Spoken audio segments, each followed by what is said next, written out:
Welcome to OkState Daily, Chase. I can't wait to sit here and listen to you talk. There's a lot to say, that's for sure. It was a ugly game yesterday, man. The play calling was just kind of baffling. I mean, Ollie Gordon gets off to his best start of the year in the second quarter. He barely ever touches the ball. Brendan Presley doesn't get the ball a whole lot. There was just a lot of head scratching going on yesterday for Oklahoma State football. It was a prime example of what Casey Dunn has done for 5 years, which is a horrible job, and he's been blessed with talented players. That's it. So last year, who led the nation in rushing? That'd be Ollie Gordon. So who was the offensive coordinator there? I don't care who the offensive coordinator was. Who was the most talented? So he doesn't get credit for the good moments, only criticism for the bad moments. He doesn't get It's Ollie Gordon would have done that in any offense, and I'll argue with that until I'm blue in the face. Okay, so if you want to go there, he's the best running back in the nation this year, and what has he done? Nothing. He hasn't done anything. He's done something. Part of that's on him. I don't think he has the same explosion he has this year.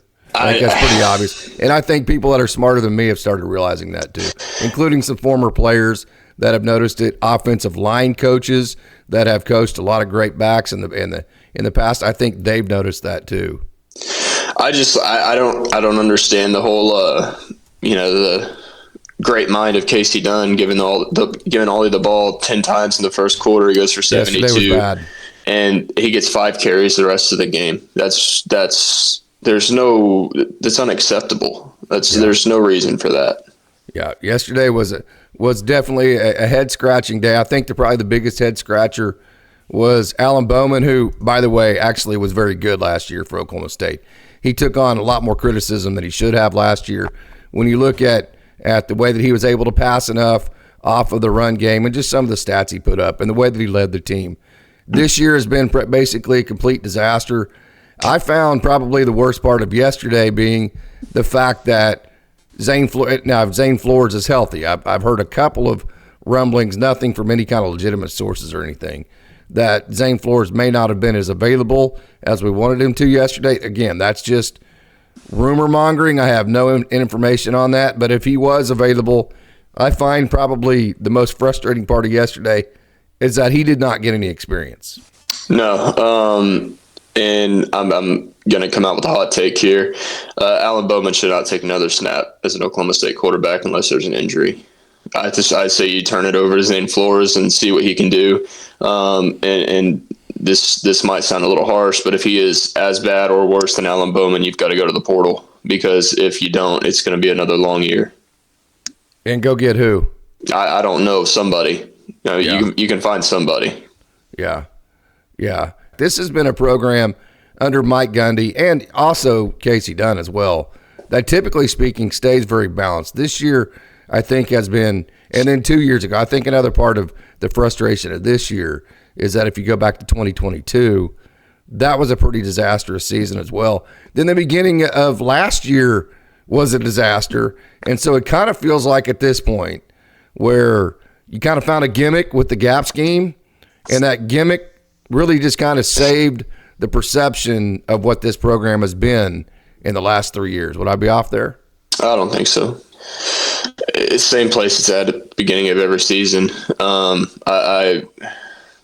frustrated with the slow starts. If you match up with Kansas State, I don't think they're that much more talented, if at all more talented than we are. But they're not stubborn. I don't know. I guarantee you, if their running back would have had 72 yards on 10 carries in the first quarter, they probably would have kept feeding him the ball. Yeah, I mean, that's just my opinion. You have one of the top receiving groups in the entire country, and arguably the best guy on that receiving core gets the ball a total of 6 times. There was zero.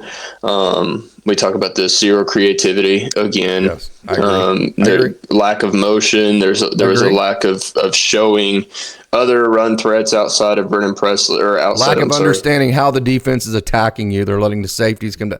I agree with all that. Yes, and then the fact, and I'm sorry, but the fact that they have any run plays in for Alan Bowman, that should not happen. I say 2 in a row. That's I can't defend any of that. And I'm not in the fire people mode at all. I've kind of moved out of that stage of my life as far as throwing, just kind of becoming that emotional. But there is nothing about yesterday that I can defend. Not one single thing. Well, I'm not out of the fire stage. I say you get rid of him. Casey Dunn? Yes, he's horrible. What do you have to back that up with?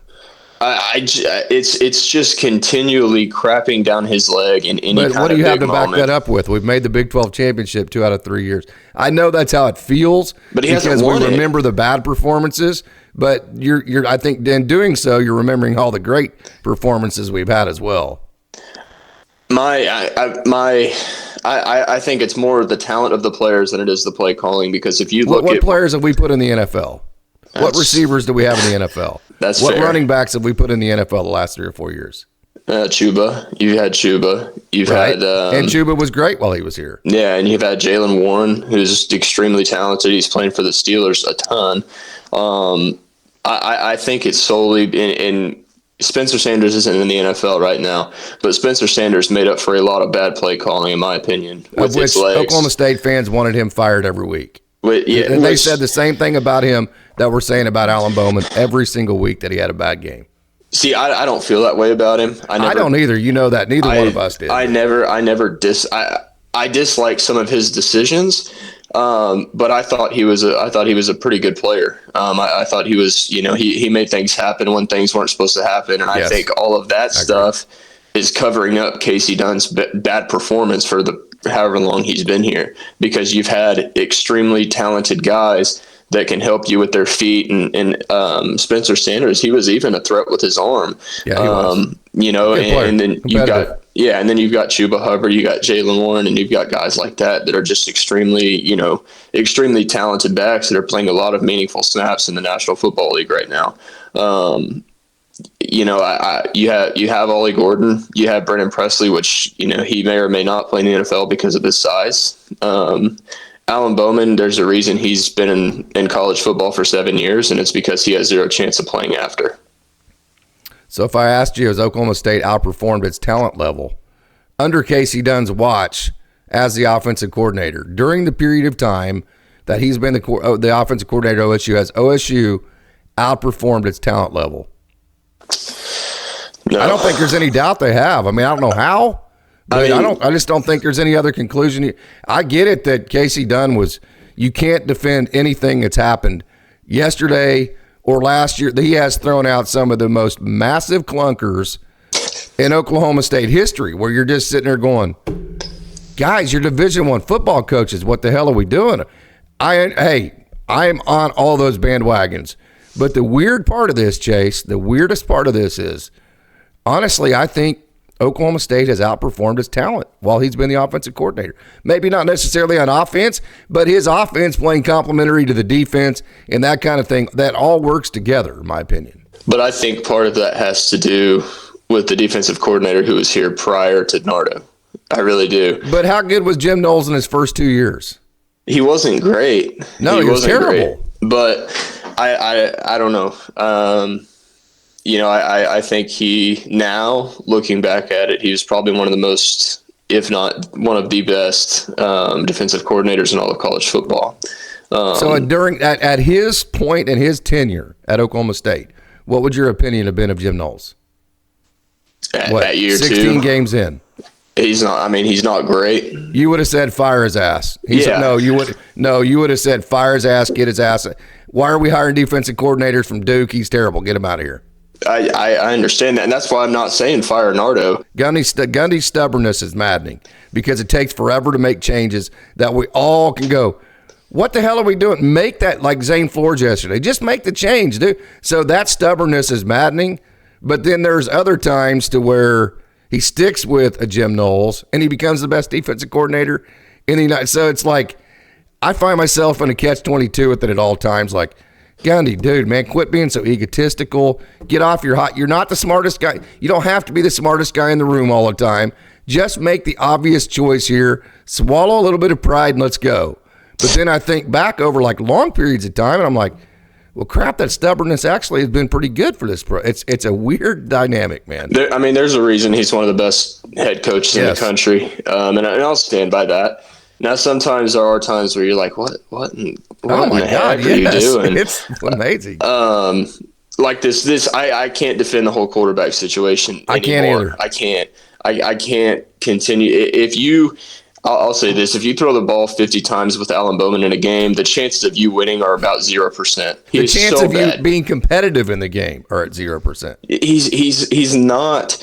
He's a lot better last year. He was a lot better last year than he is this year. He was exactly what Oklahoma State needed. He was a bridge to the next guy. Yes, and as a bridged quarterback, like he came in one year, he's a hired gun, got us to the Big 12 championship, beat OU. Now let's move on, go to the next guy, and let's build the next chapter of our program. If it would have stayed at that, I think Alan Bowman would have been thought of by Oklahoma State fans in a very fond way. But it just has not worked this year. I think so too. And I remember when he was going through all of the steps to get this last year with the NCAA, allow him to play. When I found out that he was coming back, I was like, "Are you kidding me? Yeah, why? Are you kidding me?" Yeah.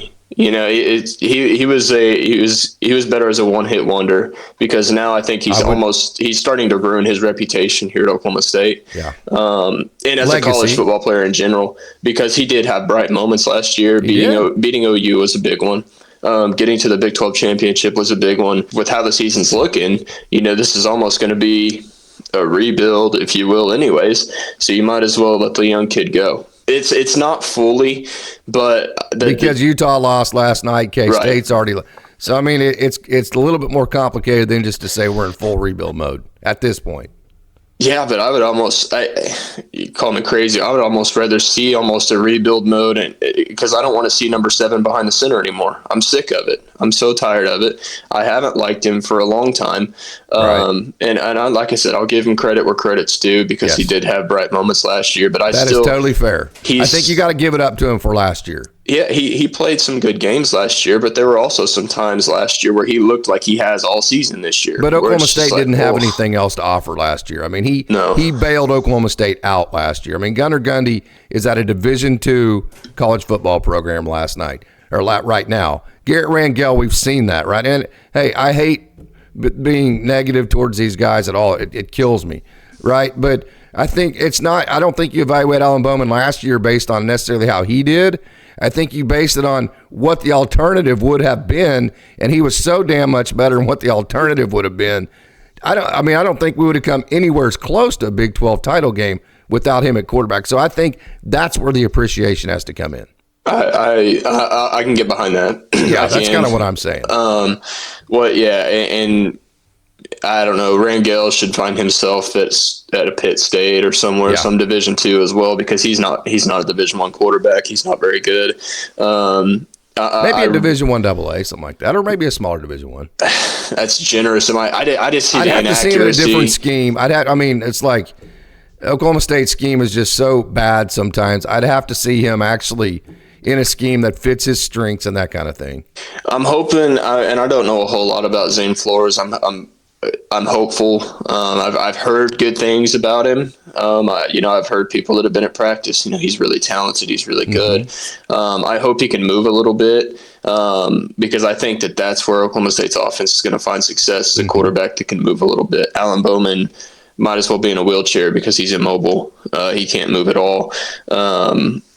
And like I said, it hurts to watch him throw the football, which I don't think it would be the same with this guy. I don't see how it could get any worse. I really don't. And I'm not trying to be a Debbie Downer, but when I say today's tough, man. Yesterday's not acceptable. There's OSU fans should be extremely pissed about the way Oklahoma State looked yesterday. That is hey, and I'm I'm not trying to throw a temper tantrum here or anything. Trying to be fair, but quite frankly, yesterday was bullshit, man. That was just a bullshit performance. It was bad. It was Yes. bad. And then I'm looking at the stats, and I may be just trying to nitpick at stuff. But the Trent Holland had 4 carries, 23 yards. He averaged 5.8 a carry. Why is I like Sessi him, by the Valahi way. still staying? Why is he still playing? I think Trent Holland is better. I like him. I do too. I don't think Sessi Valahi is the answer, and if he is, after Ollie's gone, we're in even more trouble because then we don't have a I running agree with back. that totally, by the way. Yeah. I like Howland. I like how he runs. I do too. Would he be able to come back next year? You're asking the wrong guy there. I have not done any research on him. I'm guessing by his role, he probably won't be back this next year, but my opinion. Well, I mean, the entire running back position will be opened up. You won't have Ollie Gordon next year. No. But, geez, I don't know. The other thing that I see on here, Alan Bowman had 2 rushes. Brennan Presley had 0. Yeah. I mean, how do you defend that? Hey, even if you are the staunchest Mike Gundy and Case, like I'm not in the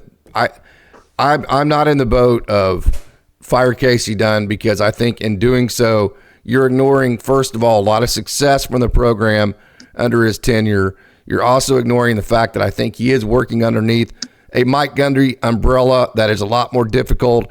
I don't know that for a fact. Well, just watching our offenses operate and some of the things Mike Gundy has said over the years, I can say that with 99.999% conviction that he's operating underneath a Mike Gundy umbrella, which isn't always easy. His head coach has come out and criticized him publicly every single week, something of which I don't know that I've ever seen another head coach every week come out and publicly criticize his coordinators. How about instead of doing that, let Casey Dunn get up and actually defend himself? Let the reporters ask why Ollie Gordon's not getting more carries than he's actually getting. So at least Casey Dunn can provide the explanation of what he's thinking instead of his head coach just saying, "Oh, I didn't like the game plan." I think he's concerned that he can't defend his. I'm truly. He's a grown man. He's making $1 million a year. That's his job. He's been pretty good at Oklahoma State, man. He's been a great coach at OSU. I think and he's OSU's seen success under him as an offense. I'm not going to defend the scheme or the plays. Like I said, there's been some real bad clunkers in his watch. I think that he's a good recruiter, and I think he is a good receivers coach. I will never be convinced that he's a good offensive coordinator. I think he's very good at finding matchups on the field to where if he can find a matchup that we can win over and over and over, he's gonna exploit that. See, I disagree, and this is for the prime example of what Ollie did yesterday. They had matchups to where they could win, and he's just like, oh, to heck with it. He's ran the ball 10 times. We're going to keep him under 20 carries. I think it's okay. So I disagree respectfully. But the other thing that I just noticed, I was looking at these stats. One of our guys that we really like in Gavin Freeman, touched the ball 0 times. Yeah, right. 0 touches. Again, it doesn't make any sense, man. I don't get it. There's nothing to make sense about yesterday. And then another thing that doesn't make sense to me, we're watching K-State kick our ass in their 3-3-5 odd stack defense, of which they've run for a while now. We go hire this really aggressive 3-3-5 defensive coach, and all of a sudden we're running a 40 front. We're running an entirely different defense than what you went and got him to go get. We went and got a Division II defensive coordinator because he ran the 3-3-5. Now, all of a sudden, we're taking that Division II coordinator that we got because he runs a 3-3-5, and we're running a 40 front. I mean, that smells Mike Gundy putting his hands on the defense to me. What I think they're trying to do is just take up space, quite honestly, and see if that defensive lineman can at least work. No, I didn't think they weren't bad. I will say that they weren't bad, but I don't remember. I'd have to go back and look at last year's stats. I know Nick Martin was an absolute dog. What comes to mind when I think Oklahoma State defense last year, and I don't mean to be a negative thinker, but was just the big plays that they gave up. And I think that some of that had to do with the young. They had young guys playing, they had freshmen playing that were talented. Maybe that's what comes to mind when I start to think like that. Or maybe I'm just completely, I can't see last year because I'm so focused on this year and how it's easy to do. Holy cow. So why did we change that defense? My guess is they looked at our schedule. They went, we play South Dakota State, power rushing, Arkansas, power rushing, SEC, Utah, power rushing, and then K-State, power rushing. I think they probably in the offseason saw all these big power rushing teams and went, man, we can't play with these teams with a 3-man front, and changed to a 4-man front. And it has absolutely been catastrophically a terrible decision, in my opinion. I can't defend it. I can't rebuttal that. So, I mean, it's been hard to watch. Oklahoma State football in general has been hard to watch this year. It is hard to watch, yeah. And like I said, I going back to what I was saying about Trey Rucker, I think he's phenomenal. But the fact that he's our leading tackler as a safety is a red flag. I mean, that means they're getting to third level a whole lot. And he comes down to the line of scrimmage quite a bit. Yeah, but I mean, still, I don't like your safety leading your team in tackles. Nick Martin's right there behind him, but one guy that I do really like, and I've started to like even more now that they've moved him, is Kendall Daniels. I think he's really talented. I think he's pretty good. I wasn't a huge fan of him last year, but I think he's in a better position this year to be more successful. I've seen him make some plays and seen him fill some holes and get more comfortable in the linebacker position. He looks really good. So hats off to them making that decision to move him down, because I think that's been really beneficial, especially when you have Colin Oliver go down, who's one of the best defensive players in the country. That's a big. I mean, he had to take another big step, and I think he's done that so far this year. But man, it's really hard to watch Oklahoma State football right now. It is. I think Oklahoma State's defensive issues are as simple as they're playing a 40 front straight man defense on the back, which means when a quarterback scrambles, none of the secondary guys even see it because their back is to the quarterback, instead of playing their quarters, really aggressive quarters, 3 high, 3-3-5 defense where you have Trey Rucker, Lyric Rawls as basically 2 extra linebackers fit up in your alleys where you can have layers, right? Like what's happening to Oklahoma State right now, in my opinion, is that because you're playing man coverage in the back, you've lost those layers of defense. So like the bad plays last year, you'd have an extra layer of defenders in Kendall Daniels, who played that middle safety, Trey Rucker, whoever the other safety was last year, to where if you did blitz Nick Martin and you guessed wrong, then they would come down and make it a 7-yard gain. This year, that 7-yard gain is like 65 yards because you don't have that extra layer. And I honestly think it's as simple as they made those adjustments, and they have just not been what Oklahoma State has needed. I can get behind that. I'm just, like I said, it's hard to watch. It's frustrating. It's, I was listening to most of the game last night or yesterday because I was working on my back porch, but it got to the point where I didn't even want to listen to the live stream anymore. I was like, God, I'm done. I'm sick of it because it's just like, oh, Kansas State goes off for 65. Oh, Kansas State goes off to 80. Oh, I'm like, oh my gosh, guys, like. And then I had maybe that's my fault. Maybe I had a little too much confidence when Ollie Gordon goes off in the first quarter. I should have been smart enough. I should have been smart enough to know he's probably not going to get the ball the rest of the game, just because that's how this year's gone, and that's our lovely offensive coordinator. But the fact that he's making $1 million makes me think that I can make 2 and do a really bad job at something. It gives me a little bit of hope. I think that's the positive that comes out of Casey Dunn making $1 million as our offensive coordinator. Yeah.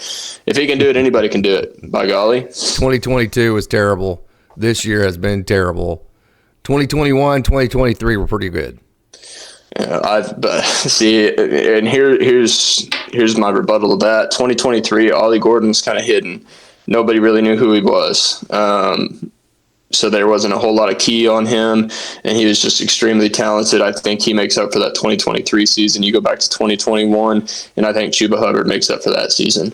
It was Chuba Hubbard, wasn't it, or Jalen Warren? That was Jalen Warren. Okay, either one. They were both really, really good. So I think that they cover up a lot of bad plays and a lot of bad play calling. So do you give Holgerson no credit because he had Whedon and Blackman? No, but I mean they were one of the top 5 teams in the country. Well, what was OSU last year? Or in 2021? In 2021, if they had their starting running back in 2021, they came up inches away from playing in the playoffs. Yeah, but if we want to go back to it, what the heck was that play call? Like, why are we running an outside a pitch or an outside zone? Because they had 10 guys in the box. The problem is you ran it with a backup running back that could not run. I mean, he came up inches short. If you had your proper personnel, let me ask you this: what other play do you want to run? I would have run some kind of play action, to be honest with you, to get the. You would have had defense Spencer Sanders throw the ball. I would have because what happens when Spencer Sanders throws the ball and has the ball in his hands is, one, he has the chance to throw it, but 2, he also has a chance to run it. You remember the 2-point conversion when Corn Dog threw the sprint pass and kind of had that little rollout and it didn't work? I mean, there's pieces throughout it. I didn't mind that. Get outside the wash. Let's see if our guy can run over somebody. Maybe make you're one on. Hey, I'll tell you what. If you're to ask me, we're going to put a running back in space, 1-on-1 against a defender. He's got to make 2 yards against this defender in space. If he can get these 2 yards, Oklahoma State makes the playoffs. I'll tell you what, man. If Oklahoma State fans be pretty ecstatic about that scenario. I don't think anybody'd have any criticism towards it. I didn't like the play call because it didn't work. Right? Well, no, it's not that it didn't work. That was probably part of it. But what I'm saying is if you get some kind of flow going to a different direction, so if you fake to the right, roll out to the left, or vice versa, they have to account for Spencer Sanders' legs, and there's going to be somebody that's going to be kind of open. I mean, there has to be. There's no way that there's not. And then he has to throw it. Yeah, well, but that's if you run the right play, if you run a little waggle, a little scat, or something like that. Right. There's going to be somebody open, because if they are 10 in the box, they're going to be in man. They have to be in man. They can't be in a zone because they are all out for the run. So if they do that, man on man, I would have Oklahoma State. I don't even know who the receivers were back then, but I would have Oklahoma State's receivers taking care of business 1-on-1, or even their tight ends for that matter. And I don't like it because that 2-yard gain he had to run 35 yards to get, because he ran to the complete side, to complete pylon. That's a lot to ask, in my opinion. Yeah, that's a fun conversation. Of course, the funnest part of it is there's no right answer. It's all gray area. It's all a matter of opinion. And we're just, today, I tell you what, we wake up on a Sunday just frustrated. I don't think I'm angry, just kind of, what in the hell's going on here, right? It's another one of those moments, Mike, it just seems like the crazy part of this, Mike's created such consistency in this program. And I think what's killing a lot of us is that this team this year, last year's team, is just so inconsistent. It's weird for us to watch. And Mike Gundy, usually Mike Gundy to a fault, is almost so boring, because it's like you can predict what's coming because he's so consistent, right? And this year it's just like, wow. I mean, I guess you could say we're consistently bad, maybe. Yeah, and I don't think you expected this year because you had so many returners and you had so many guys coming back. You know, you thought you got just a little bit of a taste of what this year was going to be like last year, when they won some big games and they were playing in big time moments. And they got all those guys coming back. And then this year it's just like, dude, I'd have taken last year's team. Yeah. I'd have gone through this whole three quarterback carousel again. Yeah. Good grief. I would have taken a loss to South Alabama, and instead of seeing Ollie Gordon run for 12 yards for 5 games, and then Alan Bowman being Alan Bowman, I don't know. Yeah. Again, probably speaking out of frustration, but it is what it is. I don't care. And rightfully so, man. Oklahoma State fans should not accept yesterday or any part of the way this year's gone. Oklahoma State fans, in my opinion, should be extremely frustrated, and they should be asking all of the tough questions that you're asking right now. Is Casey Dunn the right guy to get this done? Why have we changed up our defense? What's going on with Coach Nardo, who came into Oklahoma State and did such a great job? Why all of a sudden Are we catastrophically bad? I mean, why aren't we getting the ball more to Ollie Gordon after he has a great first quarter? Why is Gavin Freeman not even getting a touch? Why is Brennan Presley only getting four touches? I mean, these are all questions that Oklahoma State fans should have today on a Sunday morning. And why? One more to add on to that. Why is Ollie Gordon not more a part of the pass game? Right. I would really like to know. He does a great job of picking up blitzes. Does a great job in the backfield of picking up blitzes, and maybe they're using him to account for another blocker that they don't have. But that being said, if you get him on a swing pass, I'll take him one-on-one with a safety, a corner, or a linebacker any day, all day long, because he's going to make a miss or he's going to run through somebody like you saw yesterday. You got a little screen pass, and he just completely mowed over a Kansas State defender. That's Ollie Gordon. But Ollie Gordon can't be Ollie Gordon if you don't put him in the right position to be successful. Absolutely. Hey, Chase, this has been a lot of fun. I think it's probably more therapy for us than anything else. So, hey, we hope everybody enjoyed today's show. We will be back again next week with Chase. We'll have a lot of content between now and then with some interviews with some former players. Also going to talk to Scott McKinley and get our grades for the season overall, this week's game, and a lot more this week on OkState Daily. So, Chase, thank you so much for joining. Absolutely.